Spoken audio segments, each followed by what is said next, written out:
నూతన పర్యాటక విధానం ప్రకటించిన వేళ ఇన్వెస్టర్లలో ఆసక్తి పెరుగుతోంది. విశాఖలో నిర్వహించిన రీజనల్ ఇన్వెస్టర్స్ కాన్క్లేవ్లో ఆతిథ్య రంగానికి సంబంధించిన 8 కీలక ఒప్పందాలు జరిగాయి. భారీ స్థాయిలో రాష్ట్రానికి పెట్టుబడులు రానున్నాయి. ఆంధ్రప్రదేశ్ పర్యాటక ఆతిథ్య రంగంలో పెట్టుబడులు సాధించడమే లక్ష్యంగా విశాఖ వేదికగా రీజనల్ ఇన్వెస్టర్స్ టూరిజం సమ్మిట్ జరిగింది. మంత్రి కందుల దుర్గేష్ సమక్షంలో 8 కీలక ప్రాజెక్టులకు సంబంధించి ఎంఓయూలు జరిగాయి.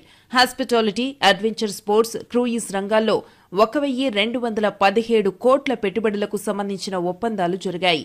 హోటల్స్, రిసార్ట్స్ నిర్మాణం ద్వారా విశాఖ, తిరుపతి, అమరావతి, అల్లూరి సీతారామరాజు జిల్లాల్లో కొత్తగా 825 గదుల వసతి అందుబాటులోకి రానుంది.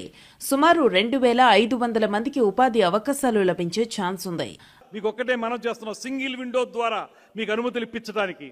అదేవిధంగా సాధ్యాసాధ్యాలను ఆలోచించి అతి తొందరలోనే మీకు అవుతుందో లేదో చెప్పేటువంటి పరిస్థితిని కూడా తీసుకొస్తాం. మీరు అప్లికేషన్ ఇచ్చినటువంటి ఒక నెల రోజుల లోపలనే, పెద్దలు చెప్పినట్లుగా వారం 10 రోజులు కాకపోవచ్చు, ఒక నెల రోజుల లోపలనే దాని సాధ్యాసాధ్యాలని పూర్తిగా పరిశీలించి మీకు ఎస్ ఆర్ నో చెప్పడానికి ఈ ప్రభుత్వం కట్టుబడి ఉందనేటువంటి మాటను కూడా ఈ సందర్భంగా మీకు మనవి చేస్తాం. ప్రభుత్వం మంచి ప్రభుత్వం ఇది.